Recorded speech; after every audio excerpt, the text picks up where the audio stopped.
உண்மையாலுமே இன்னைக்கு பாரதிய ஜனதா கட்சி இரண்டு கரம் கூப்பி மாநில அரசுக்கு ஒரு வேண்டுகோள் வைக்கிறோம்.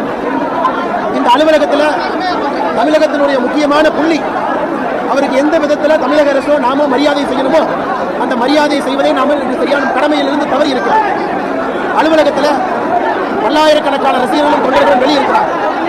இவர்களுக்கு கேப்டன் விஜயகாந்த் அவர்களுக்கு உள்ளே வந்து அஞ்சலி செலுத்துவதற்கு கூட கஷ்டப்பட்டு மக்கள் வந்து அஞ்சலி செலுத்துறார். தமிழகத்திலிருந்து எல்லா பகுதிகளிலும் கூட தேமுதிகவுடைய கட்சி நிர்வாகிகளும் அவருடைய ரசிகர்களும் வந்துட்டு இருக்காங்க.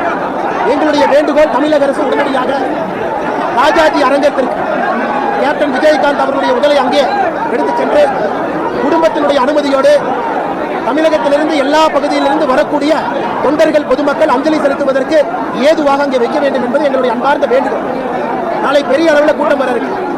ஏதாவது அசம்பாதம் ஆயிடுச்சுன்னா ரொம்ப தவறா போயிடும்.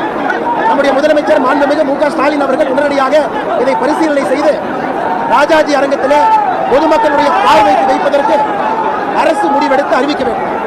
அதே போல கேப்டன் விஜயகாந்த் அவர்களை பொறுத்தவரை எதிர்க்கட்சி தலைவர் என்பதை தாண்டி நடிகர் என்பதை தாண்டி தமிழக மக்களுடைய மனதில் இருக்கக்கூடிய ஒரு பெரிய தலைவர்.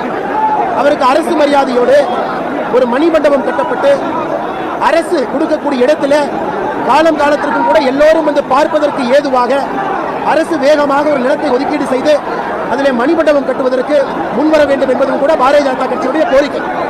நாளை நம்முடைய மத்திய அரசின் சார்பாக கட்சியின் சார்பாக மூத்த அமைச்சர்கள் வர இருக்கின்றார்கள் அஞ்சலி செலுத்துவதற்கு. இந்த நேரத்தில் இந்த ஒரு வேண்டுகோளை மட்டும் வைக்கிறோம்.